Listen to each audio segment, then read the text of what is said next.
I am Inspector, and I solved mystery. Welcome to my new case. There are nights in Oxford when the silence seems to hold its own kind of conspiracy, when the streets are so hushed that even the slightest disturbance seems a message intended only for oneself. I remember that evening as if it were a melody half forgotten, played on a piano in another room. Rain had fallen earlier, leaving the stones slick and black, the lamplight catching in shallow puddles like candle flames adrift. I had been walking, as I so often did, without any destination save the comfort of moving thoughts into rhythm with footsteps. It was not I who first heard the sounds, of course. That distinction belonged to the porter at Lonsdale College, an old man whose body had grown crooked from years of watchfulness. He spoke of them the next morning, but I prefer to begin at the moment itself, when he stood beneath the vaulted ceiling of the great hall, listening to the echo of shoes striking stone. A steady tread, purposeful, as if the walker knew exactly where he was going. And then nothing. No opening of doors, no rustle of cloth, no fading into distance. Just silence, abrupt and absolute, as if the air itself had swallowed the intruder whole. The porter was a man not given to superstition. His duties, after all, required a certain stoicism, an indifference to the fancies of students and the shadows of the cloisters. Yet he admitted, somewhat reluctantly, that the sound had troubled him. He had walked the length of the passage with his lamp, peered into the side corridors, rattled the locked doors. All empty. He said nothing of it to the fellows, fearing ridicule. But later, when word spread that a young don had not been seen since the previous night, he allowed the memory to weigh more heavily upon him. I listened to his account with an interest I did not bother to conceal. The truth is, I have always found hallways a curious kind of theatre. People seldom know how loudly they walk, or how revealingly. The hesitant scuff of someone unsure of their welcome, the brisk authority of a man who believes the world belongs to him, the dragging echo of one drunk, despairing, or both. A hallway, I once thought, is the purest confessional. Lewis, on the other hand, found the tale rather less captivating. He had no time for footsteps that led nowhere. He told me so as we left the lodge, his voice pitched in that mixture of respect and impatience he reserved for me. "People go missing, sir," he said, "but they don't vanish into thin air." I did not argue with him. I rarely did in those early moments of a case. Instead, I allowed my thoughts to linger on the porter's description. The way he had spoken of the silence that followed. Not merely absence of sound, but a silence with texture, heavy enough to be remembered. It seemed to me that whoever had walked that hallway had intended to leave behind precisely that impression, to exist only as an echo, to plant in the mind a puzzle where none need have been. That night, back in my rooms, I opened the crossword and stared at a clue I had left unsolved the day before. 7 letters meaning gone without trace. I toyed with the obvious words vanish, missing, absent. None of them quite settled into the grid. Only later did I see that the crossing letters demanded something else entirely. Elapsed. The time had not disappeared. It had only moved on. I folded the paper, strangely unsettled. I thought again of the porter's lamp bobbing through the corridors, of his hand brushing the doors that would not open. A man had walked, and then he had ceased to walk. That was all. But in that cessation lay the seed of mystery, and I knew with that uncomfortable intuition that so often presages the darker business of my life, that this was not simply the matter of a don oversleeping or eloping. The footsteps were too clear, too deliberately remembered. They were the prologue to an absence. When I finally closed the curtains against the night, Oxford seemed impossibly still. Yet somewhere beyond the narrow streets and damp cloisters, a man had ceased to be where he was expected, and the city, though it did not yet know it, was altered. I poured a glass of whiskey, sat without turning on the light, and listened for sounds in my own hallway. There were none. Only silence, as abrupt as the porter had described, and heavy enough to make me wonder if I too had missed the departing steps. Morning rain lacquered the quad so thin that each footstep hesitated. Lewis walked beside me, patient and skeptical. Lonsdale's lodge smelt of damp wool and tea. The register, green cloth, heavy, thumb-darkened, lay upon the counter like a domesticated relic. I asked for yesterday's page and turned it carefully. Names advanced in tilted regiments. Contractors. A woman from the press office, a piano tuner with a shaky hand. I looked not for Dr. Adrian Calloway, but for the vacancy where his name ought to have stood. There it was, a narrow lane between two confident assertions of existence. People forget to sign, said Lewis. I agreed, abstractly. In practice, my finger had paused at a bruise of ink 2 lines above the gap, the kind made when a left-hander lifts too abruptly. Someone had been writing while watching something else, door clock, conscience. The porter assured me the blot was not his. He favored a square, parade ground hand no rain could blur. At 11:10 p.m. a neat entry appeared. Visitor. Friend. No name, no department. Punctilious time. When I touched the writing, the ink kept its dignity. People who crave anonymity often honor the hour. We crossed the quad to Kellaway's rooms. Inside, paper lent the air its faint vanilla. A cup steadied a ring of brown on a saucer. On the desk, a postcard from Vienna presented a bridge at evening. The message attempted a beginning and changed its mind. In the basket lay the corner of an envelope from which a stamp had been coaxed with steam. Sentiment or secrecy? I refused to choose too soon. Lewis distrusted wardrobes with his usual industry. Shirts obedient. No suitcase missing. The razor unpersuasive either way. I opened a drawer and found a crossword dictionary broken at absent to apparition. Life enjoys this kind of coincidence. Detectives are paid to dislike it. From the window the quad arranged its theatre. A bicycle meekly repaired, a student murmuring Virgil, a pale blue Morris idling near the gate. Reversed in the glass, its number plate offered the same 2 letters I had noticed on the register, P and S. The car slipped away, exhaust curtsying to drizzle. On the mantel a small calendar displayed yesterday with the obstinacy of objects that require the human thumb. Travellers often persuade the day to advance before they do. Calloway had not. The abstention pleased me without yet yielding argument. Back at the lodge I asked for earlier pages. The initials P.S. repeated themselves in modest errands, deliveries accepted, parcels left after hours, notes initialed rather than named. The porter refused ownership. He never abbreviated.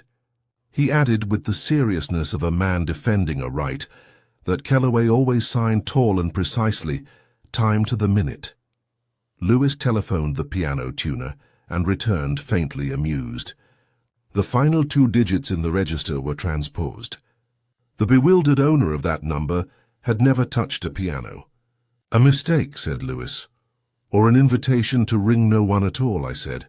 I looked once more at the white lane where the name should have gone. Absence can be louder than ink if the absence is chosen.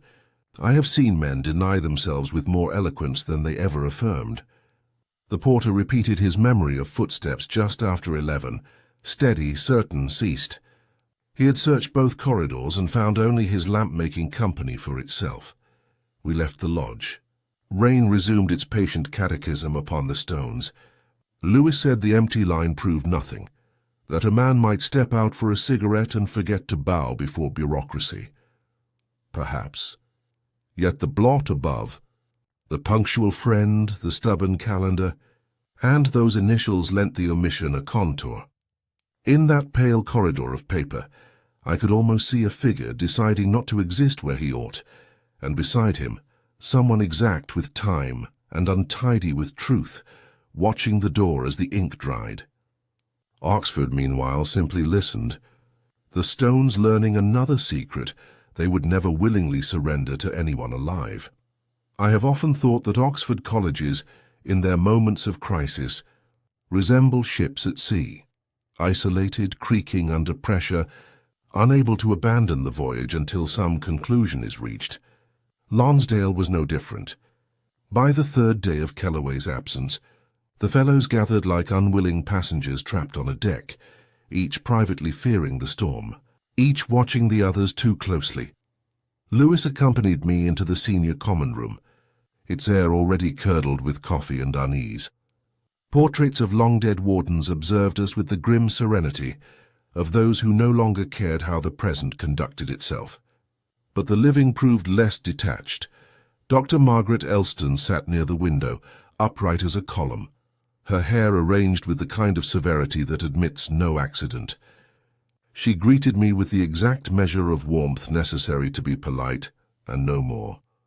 When I asked whether she had seen Kellaway on the night he disappeared, she lifted her teacup, steady as a pendulum. He dined alone, she said, and seemed distracted. She did not elaborate, but her eyes, quick and cool, shifted briefly to the floor. I marked the hesitation, that fraction of a pause when the truth and its shadow collide. Beside her, Professor Lionel Briggs was less restrained, a man whose jowls bore testimony to good port and grudges unspilled. He spoke too readily of Kellaway's faults, his arrogance, his reckless speculations, his habit of courting attention through lectures more theatrical than scholarly. Yet as Briggs listed these irritations, I found myself listening for what he withheld. Men rarely catalogue another's defects without revealing the envy that binds them. The librarian, Celia Rainsford, entered late, apologizing in a voice scarcely audible. She wore a cardigan that seemed designed to retreat into itself. Her hands trembled as she unfastened the buttons, and when she finally sat, she kept glancing at the shelves, as though the books could summon her back into silence. She claimed she had seen nothing unusual that night, though her reluctance seemed not born of concealment, but of dread. She was a woman accustomed to secrets, but not her own. Then came Martin Kellaway, the missing man's brother, summoned reluctantly from London. A solicitor by trade, he carried himself with the polished neutrality of one who has learned to survive disputes without choosing sides. He asked questions of me rather than answering mine, and when I pressed him, he smiled with a weariness that suggested he had long prepared for trouble. Families, I have learned, betray each other with a subtler cruelty than any colleague. Lewis later muttered that the whole college seemed guilty of something, though he couldn't say what. I replied that guilt is Oxford's lingua franca. Half its scholars live on it, the other half write about it.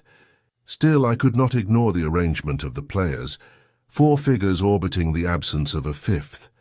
Each held some tether to Kellaway, whether rivalry, resentment, affection, or inheritance. And each, in conversation, betrayed a flicker of rehearsal, as though the lines had been practiced before the mirror. A moment of deduction arrived, small as a dropped pin. As the fellows dispersed, I noticed Briggs place his empty glass not on the tray, but upon a side table stacked with journals. The ring it left darkened an article whose title caught my eye: Plagiarism in Classical Texts, a Hidden Epidemic. Coincidence, perhaps, but I remembered how Briggs had labored to dismiss Kellaway's scholarship. Men leave their anxieties like fingerprints, invisible until caught by the right light. We walked the quad after dusk, the lamp still misted from the morning's rain. Lewis thought Celia the weakest link, too nervous by half. I said weakness rarely kills unless it is cornered. He suggested the brother. Lawyers, in his experience, always had a motive. I told him motives are cheap. Opportunities are not. Yet as we stood listening to the cloisters creak, I felt no nearer to an answer. The circle had closed itself, whether from fear or tradition, and Kellaway remained the missing center. I thought of a crossword I had left unfinished on my desk. The clue had been simple enough, 5 letters meaning lacking core. I had left it blank the night before. Now, under the Oxford rain, the solution whispered itself, hollow. And so it seemed to me the college, the suspects, the case itself, all hollowed by absence, with only echoes and silences to fill the void where a man had once walked his hallway. I have often thought that letters betray more through hesitation than through confession. They are like conversations held in solitude, One voice rehearsing what it dares not speak, then folding the words into paper as though concealment could absolve intention. In Kellaway's rooms I found such a letter, placed upon the desk in a manner too deliberate to be casual. Not sealed, not posted, but resting there as though awaiting a reader who would never arrive. Lewis had been rifling through the drawers with his characteristic thoroughness when he handed it across. It was written in a hand both disciplined and uneven, the ink varying in pressure as though conviction had wavered mid-sentence. The salutation named no recipient. Instead, it began directly, with an apology that felt at once intimate and impersonal. I read it once slowly, then again, with the kind of reluctance reserved for music played slightly off-key. The sentences struck me as ambiguous, the sort of phrasing that allows two interpretations to coexist without resolving themselves. One line in particular resisted complacency. Ours has been a parting long prepared, though never quite accepted. Like Ulysses I go on though the bar is not yet crossed. The line snagged in my mind, not because of its sentiment, but because of its imperfection. Tennyson's words do not speak of not yet crossing, but of the certainty of the crossing itself. A misquote, subtle but to my ear deliberate. Lewis thought it a suicide note. He said so with the confidence of one who prefers explanations that tidy the world into manageable boxes. So I merely nodded, but inwardly disagreed. Men do not usually misquote poets when confessing despair. They cling instead to accuracy, as if the words of others can lend them the courage they lack. Misquotation, I reflected, is often a disguise. The letter closed without signature, though the ink had dragged faintly at the end, as if the writer's hand had faltered before committing to his name. The date, curiously, was absent. Such omissions may mean little, yet I had already come to suspect that absence was the leitmotif of this case. Kellaway's missing name in the register, the missing sound after footsteps, the missing signature at the end of a confession, all silences and all too neat. Celia Rainsford, when questioned later that afternoon, showed visible discomfort when I mentioned the letter. She folded her hands tightly and asked whether it might not be an old draft discarded and forgotten. I told her it had been left prominently on the desk. She blinked, then murmured that Adrian had once admired Tennyson's Ulysses more than was healthy. She would not meet my eyes as she said it, and I wondered whether the misquote was hers before it was his. Briggs, for his part, laughed a little too heartily when I referred to the document. A melodramatic flourish, he called it, typical of a man who enjoyed staging his intellect like an actor upon the boards. But even as he dismissed it, he asked if I had examined Kellaway's drafts of an article on plagiarism. It was a slip, perhaps, but one that betrayed his anxiety. Men do not think of plagiarism unless they are reminded of their own proximity to it. That evening I sat in my flat with the letter beside me, whiskey in hand, the crossword unfolded on the arm of the chair. The clue read 7 letters, meaning false step. So I penciled in lapse. Yet as I stared at the word, I thought instead of Kellaway's misquote, was it a lapse of memory or an encoded message? The way the words had been shifted, almost imperceptibly, suggested intention rather than accident.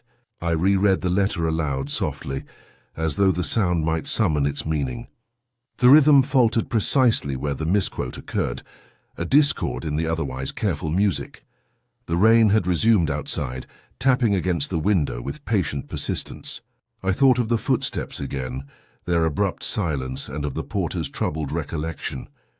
A man had walked, and then he had ceased to walk. A letter had been written, and then it had ceased to speak.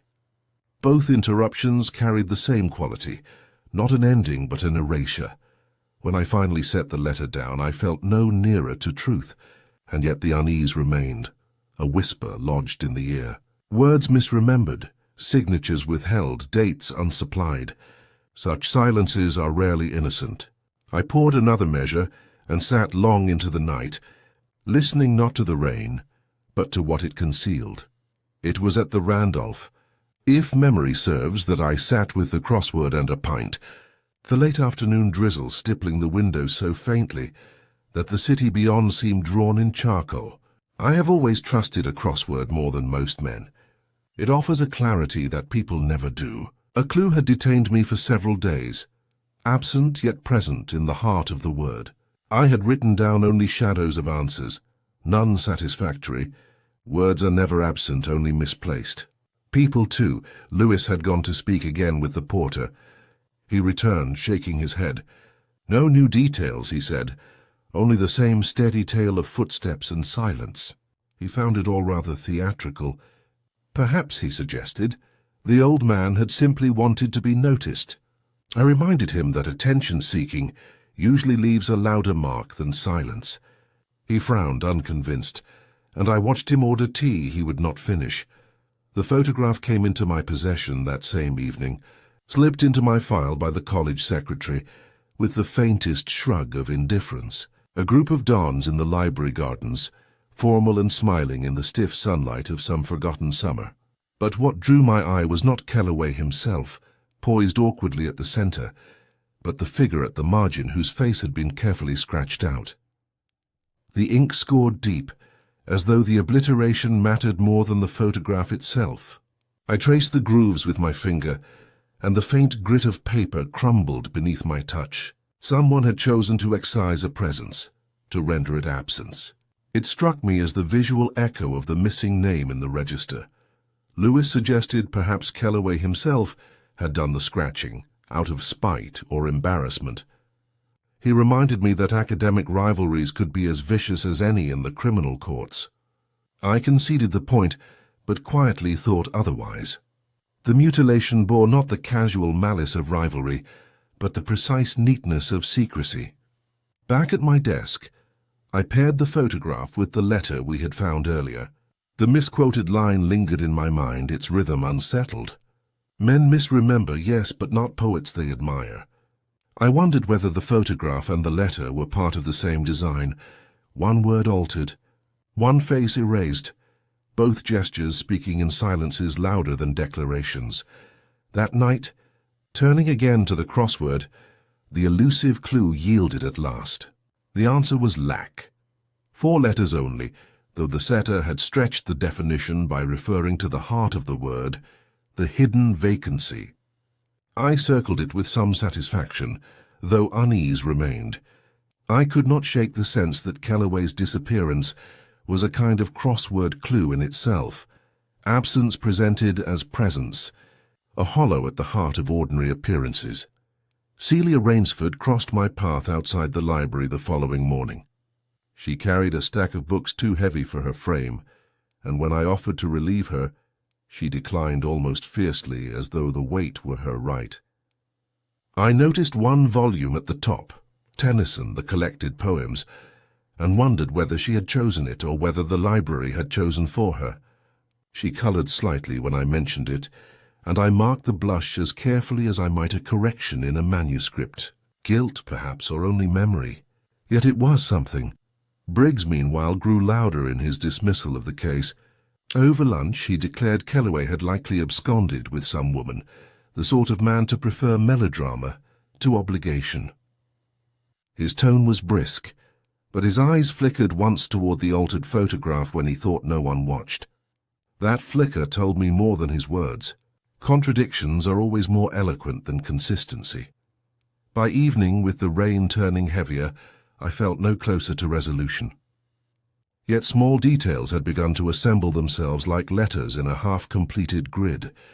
The absent name, the erased face, the misquoted line, the librarian's blush, the professor's glance. Each meaningless alone, yet together, suggestive of something just beyond articulation. I closed the crossword, unfinished still, and poured another measure. Absence, presence, misquotation, obliteration. It was all of a pattern I could sense but not yet name. The city outside sighed with rain, and I sat long into the night listening to it, as if Oxford itself were trying to whisper the missing answer. The canal was never kind to Oxford. It ran through the city like a vein too close to the surface, gathering silt and silence, collecting secrets that others wished to discard. It was Lewis's idea, not mine, to dredge it that week, A witness had spoken of a coat seen drifting in the water after midnight, a dark form swaying like weed beneath the lamplight. To him it seemed plausible, prosaic even. A body slipping into water, a man's disappearance explained without poetry. We stood on the towpath as the barge arrived, ropes creaking, the men prepared with long hooks. Rain had been steady since morning, pooling at the edges of the cobbles, dripping from the iron bridge above. Students passed in small groups, their laughter brittle as if each sound carried unease. I felt the familiar hollowness then, the quiet certainty that what we were about to discover would be less, not more, than we hoped. The body surfaced at last, wrapped not in mystery, but in sodden layers of anonymity. A vagrant, no name offered by his pockets, no history save for the collapse of his lungs and the discoloring of his hands. He had drowned some nights earlier, though not in Kellaway's shoes, nor in his clothes, nor in his story. Lewis swore under his breath, disappointment cutting sharper than pity. "So that's it," he muttered. "Just another dead man." I nodded. Just another dead man, and yet not the one we sought. The false solution had presented itself with all the neatness of a crossword answer that fits the squares, but violates the clue. I thought of a puzzle I had abandoned earlier, 6 letters meaning deceived. I had tried, tricked, cheated, misled, each one plausible, but none sat comfortably across the grid. The canal had given us a similar illusion of completion, an answer that seemed to satisfy, until one looked again at the surrounding letters. The coroner confirmed what I already knew. Todd Kellaway, not by years, not by circumstance. The man bore no resemblance to the Don who had walked the hallway and vanished. Lewis was restless, pacing the office like a schoolboy denied a conclusion. He wanted resolution, an end, any end. But endings are rarely earned so cheaply.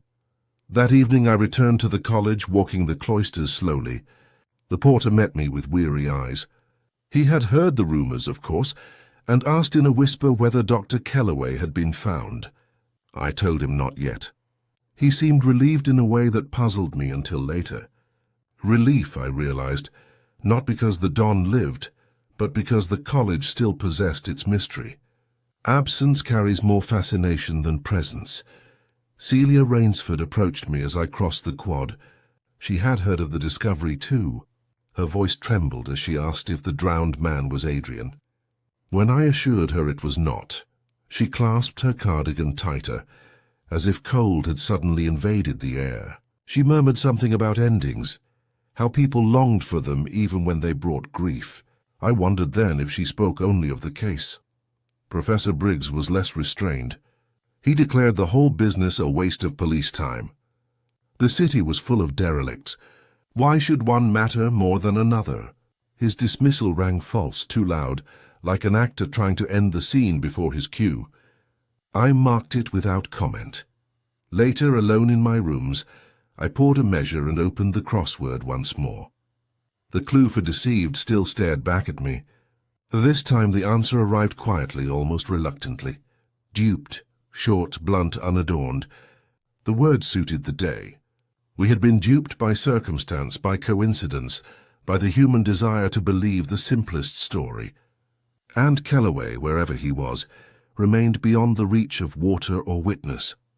I listened then to the dripping of the gutter outside, a slow and steady rhythm not unlike footsteps in a hallway. Each drop fell, paused, then another followed. As I listened, I wondered whether the true answer lay not in what had been discovered, but in what had been left undiscovered, just beyond the light.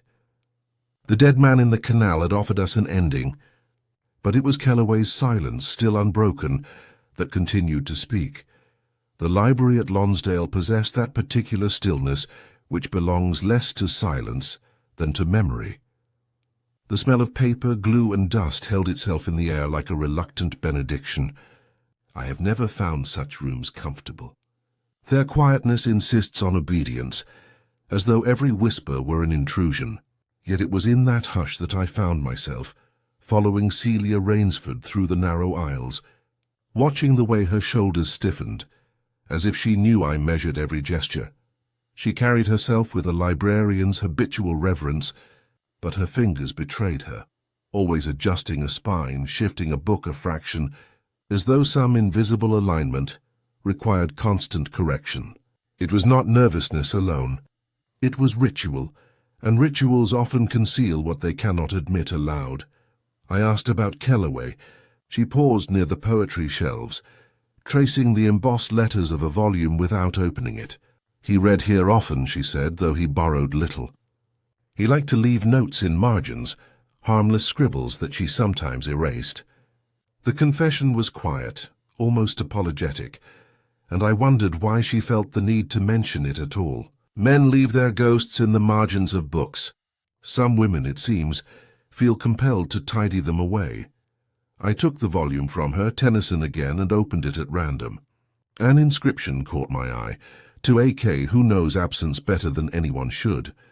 The ink was faded but not ancient. She watched me read it, and colour rose faintly in her cheeks. She tried to explain that students often wrote sentimentalities, that not all inscriptions carried weight, but she had already betrayed the truth by blushing.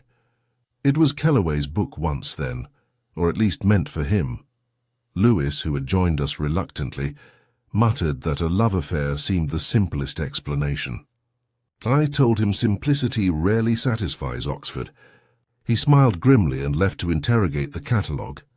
When Celia excused herself, I remained, wandering between the stacks. The floorboards groaned faintly, reminding me that even silence has a body. I found Kellaway's name on a borrowing slip, tucked deep into a volume of classical commentary. The date was recent. The book itself was dry, severe, unreadable, except for a single page turned down at the corner. In the margin was a note in Kellaway's hand. Truth is found in omissions. The phrase recalled the missing name in the register, the absent signature on the letter, the erased face in the photograph. Omissions upon omissions, strung together like beads on a rosary. But who, I wondered, was praying with them? Later that evening, back in my flat, I wrestled with the crossword. A clue lingered unresolved, 8 letters meaning hidden message. I tried anagram, acrostic, cipher. None fitted. At last I penciled in subtext, and as the letters settled neatly across the squares, I thought again of Kellaway's marginal note. Subtext was exactly what the man lived by. Footsteps that stopped abruptly, words that ended before signatures, a presence that survived only in absence. Lewis reported his findings with a kind of grim satisfaction. The borrowing slip I had discovered was never formally returned, though the book sat on the shelf. Someone had replaced it quietly, evading the librarian's stamp. He saw deception where I saw something subtler. A man who hides a book in plain sight does not fear discovery. He invites it, but only from the right reader. The rain began again as I left the college, tapping against the high windows like a student's hesitant knock. Celia was closing the doors, her keys jangling with a finality that seemed too heavy for her frame. She avoided my gaze, but her silence said more than speech. Affection, secrecy, guilt, one of these, perhaps all. That night, alone with whiskey and the crossword, I thought of the inscription, "Who knows absence better than anyone should?" Absence again, that same refrain. And I could not help wondering whether Celia Rainsford's nervous hands were not rearranging books but memories, trying to keep them in order, trying to place Kellaway back on the shelf from which he had slipped. Oxford slept uneasily beneath its rain, and I with it. The library's stillness lingered in me like an echo. Books may keep their silence faithfully, but people cannot. In their pauses, their blushes, their omissions, they always whisper what they most wish hidden. It was Martin Kellaway who produced the will. Solicitors are rarely in a hurry, but grief or something near to it had sharpened his efficiency. He laid the document upon the oak table in the senior common room, as though presenting evidence to a tribunal. His expression was practiced neutrality.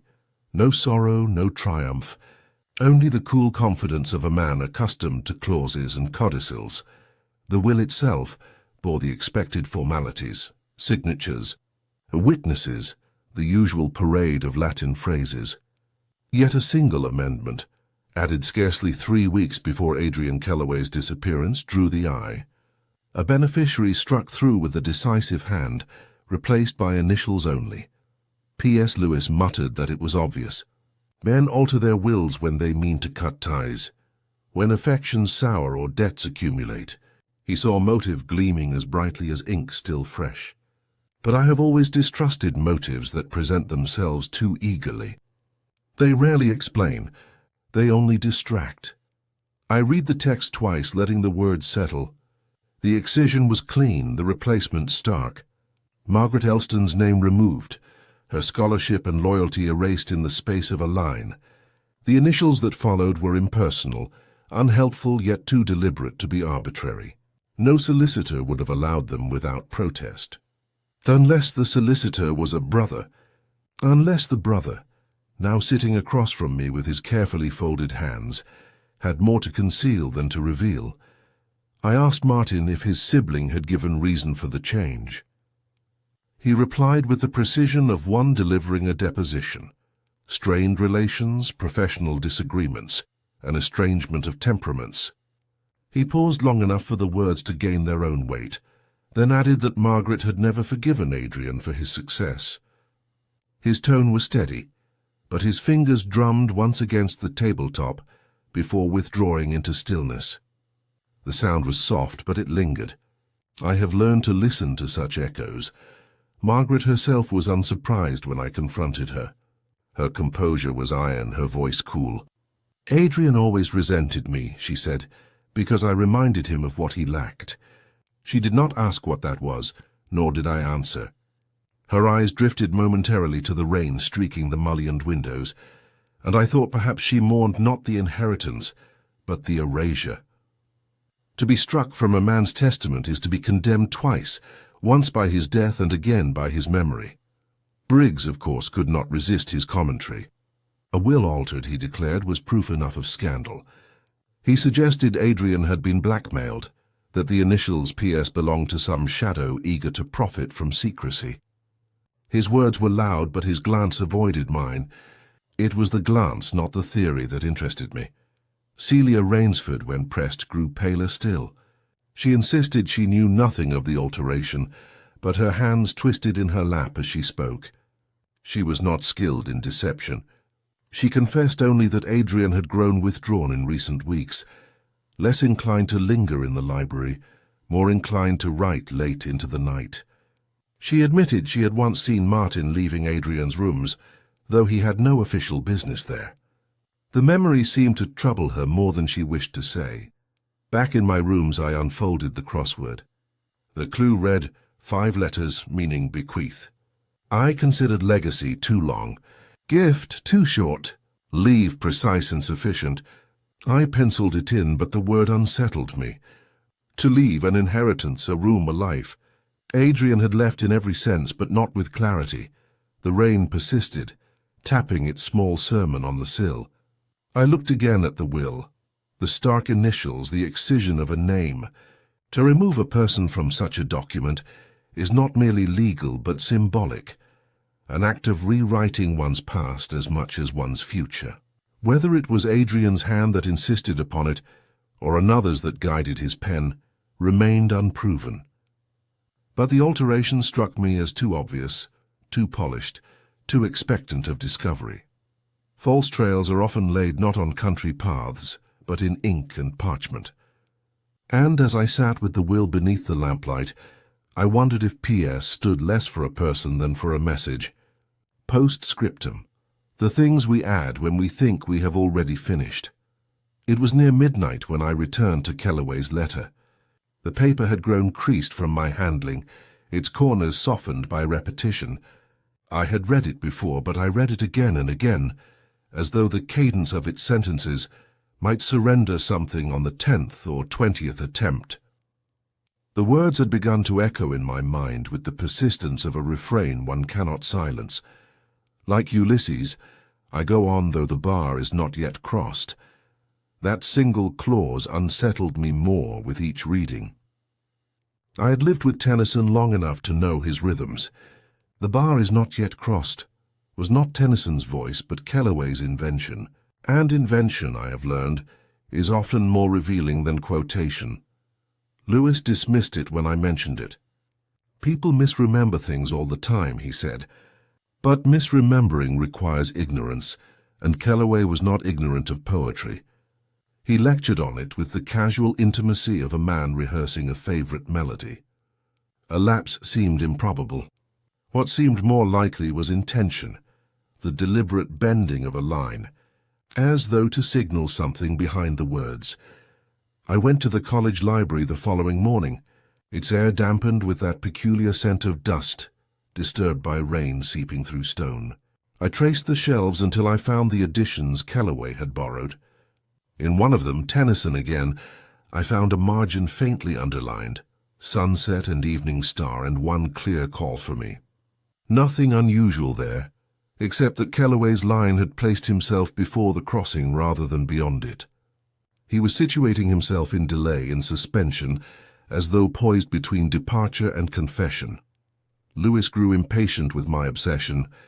He wanted facts, not poetry.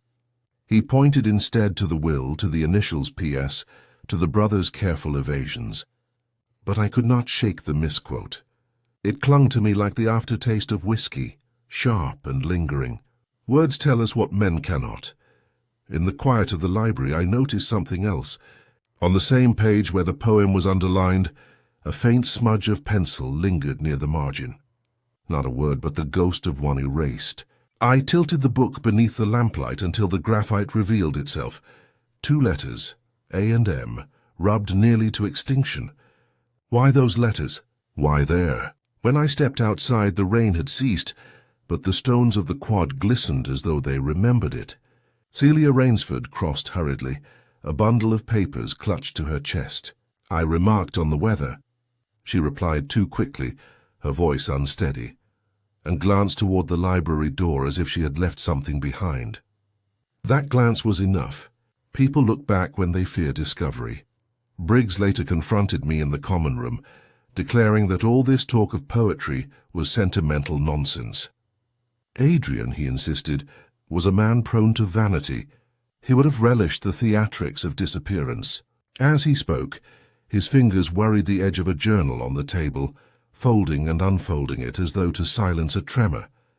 Men who despise sentiment often betray it most clearly in their hands. That evening, back in my rooms, I unfolded the crossword. The clue read, 9 letters meaning repetition of sound. I penciled in resonance. It fit neatly, and as I stared at the letters, I thought of Kellaway's misquote. Resonance, yes, a deliberate echo, altered yet recognizable. Not Tennyson, but an imitation close enough to stir memory. It struck me then that Kellaway might have left not a farewell, but a cipher. A misquote is a deviation, and deviation is information. Perhaps the echo pointed not to death, but to place or person, or some buried truth. But what? The whiskey tasted bitterer than usual as I sat with these thoughts. The rain began again, gentler now, tapping against the glass like a hesitant reminder. I heard in it the footsteps once described by the porter, steady, certain, then cut short. Silence after sound, absence after presence, the echo of a misquote. And I knew, though I could not yet say why, that in that altered line Adrian Kellaway had spoken the truth more clearly than in all his precise scholarship. He had crossed nothing. He lingered still, somewhere between the words, waiting to be read correctly. There comes a point in every investigation when the pattern begins to show itself, faint as watermark on old paper, visible only when tilted toward the light. For me it was the misquote, circling endlessly in my thoughts like a bell struck slightly off-key, yet resonant enough to command attention. The bar is not yet crossed, a line not of farewell but of delay. It was not departure Kellaway had signaled, but interruption. I returned to Lonsdale long after the fellows had retreated to their rooms, the night cloaking the quad in the sort of darkness that seems thicker for the absence of stars. Lewis protested at first, his good sense, as always, pressing for sleep rather than speculation, but he followed, muttering that a man had better things to do than chase ghosts through corridors. I said nothing. Ghosts have better company than most of the living. The porter, reluctant but obedient, unlocked the hall. Our footsteps echoed where Kellaway's had once been heard. I paused, listening for the silence that had followed his. The stone seemed to remember, though it offered nothing more than the cold breath of history. I traced the length of the passage, lantern light glancing against panelled walls. At first nothing, only oaken plaster, the faint scent of polish. But then I saw it. A seam where the panelling shifted in shade, barely perceptible unless one's gaze lingered. A door disguised as wool. No handle, only a hollow where wood met wood. Lewis scoffed. Every college had its tricks of architecture, he said, secret cupboards for gowns or books. I placed my hand against the seam. The wood yielded faintly, reluctant but not immovable. With a shove it opened, the sound groaning like a confession. A draught of stale air met us, tinged with dust and stone. Beyond lay a narrow passage choked with shadows. We entered, our lamp trembling against walls chalked with the scrawl of old masons. The floor sloped downward, each step weighted with a hush that grew heavier as we advanced. It ended in a door swollen with damp. When at last it opened, the chamber revealed itself, small and bare, the air heavy with disuse. And there, collapsed upon the floor, lay the husk of a man who had walked his hallway and vanished forever. Kellaway. Lewis swore softly, the words lost in the stone. The body was slumped against the wall, clothing intact but spirit long fled. His spectacles lay beside him, one lens fractured as if the world itself had split in his final vision. I said nothing. I have never liked the moment of discovery, that crude confirmation of what intuition had already whispered. Death in person is less haunting than death in absence. The man had been present all along, hidden in plain architecture.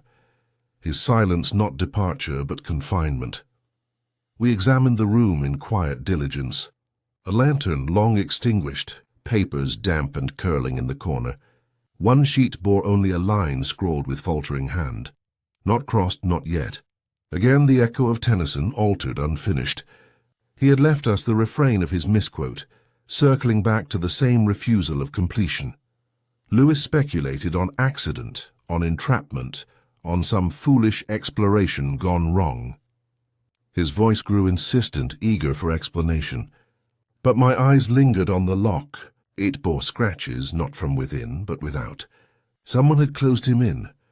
Back in my rooms later, I opened the crossword. The clue waiting for me read, 4 letters meaning secret way. I wrote pass, simple, sufficient, though incomplete. A passage, yes, but also a passage of words, of music, of life into death. Kellaway had passed, though not by his own choosing. The whiskey burned sharper than usual, or perhaps I was simply more aware of its fire. I thought of the seam in the panel, almost invisible, and of the seam in the misquoted line. Both required the same kind of attention, to notice what did not quite fit, what sounded slightly awry. Both led eventually to the hidden chamber where silence waited, and so the real hallway revealed itself, not the public passage trodden by students and fellows, but the narrow way behind it, where truth decays quietly in the dark until someone happens upon it with a lantern. I sat long into the night, hearing again the footsteps described by the porter, the echo cut short, the silence that followed, a silence not of departure but of enclosure. The difference, as ever, was everything. Explanations, I have learned, seldom bring satisfaction. They tidy the edges of chaos but leave the heart unresolved. That evening, when Lewis pressed me for the story entire, I found myself reluctant to grant him more than fragments. Yet fragments were all I had. We sat in the common room, fire half-hearted in the grate, shadows bending across the portraits. The air was heavy with the unspoken, and I thought of Kellaway's body waiting in the chamber beyond the hidden door, his silence more eloquent than our words. It began, I told him, with plagiarism. Professor Briggs had built his reputation upon translations that were not entirely his own. Kellaway, meticulous as ever, had discovered the theft and threatened exposure. Briggs, desperate, sought not only to silence him but to ensure suspicion scattered elsewhere. Hence the altered will, hence the initials P.S. postscriptum, a false clue left to draw the eye. Briggs had the skill for deception. His vanity demanded it. Lewis frowned, unconvinced. Why lock a man alive in a hidden passage? Why not the canal, the moors, the 1,000 convenient exits? I shook my head. Briggs required theatre. The vanishing was not accident but design. A disappearance so complete that Kellaway would become rumour rather than martyr. Briggs understood that absence holds more fascination than death. Celia Rainsford, poor soul, had guessed part of it. She had seen Briggs slip into the library after hours, had watched him take a photograph from the archives, the very one with his own face scratched away.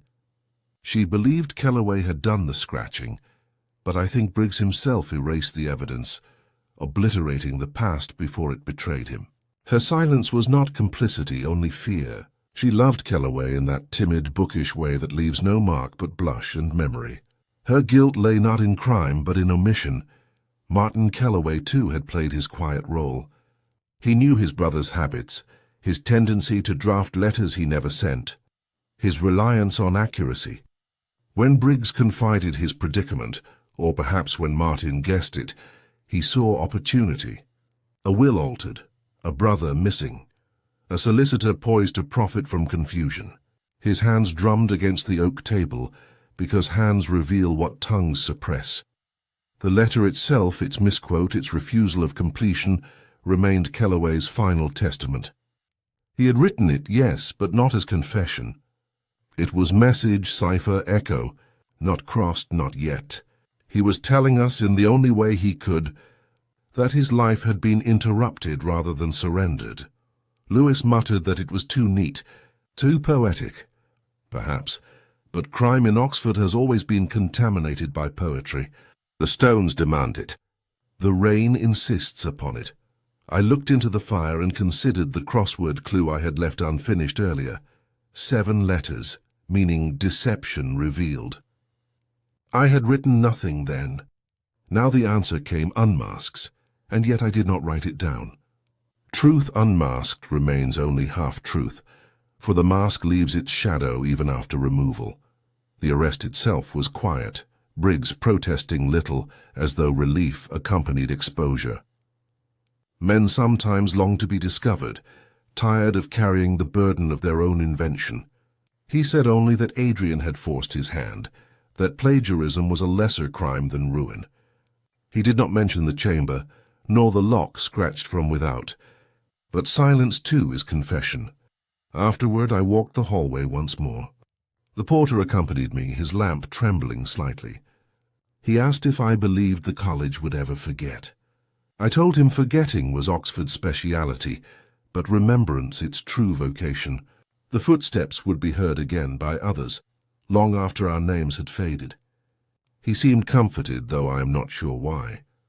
Back in my rooms I poured the last measure and listened to the city outside. Rain on stone, the whisper of bicycles returning late, the faint creak of wood as the building settled into itself. Explanations completed nothing.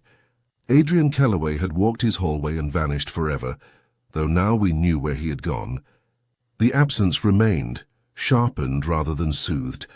I closed my eyes and thought of the line once more. The bar is not yet crossed. Perhaps he meant death. Perhaps he meant truth.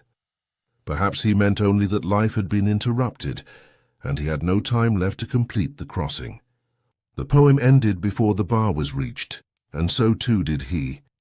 When I turned out the light, the silence returned, abrupt, absolute, as the porter had described. Heavy enough to be remembered,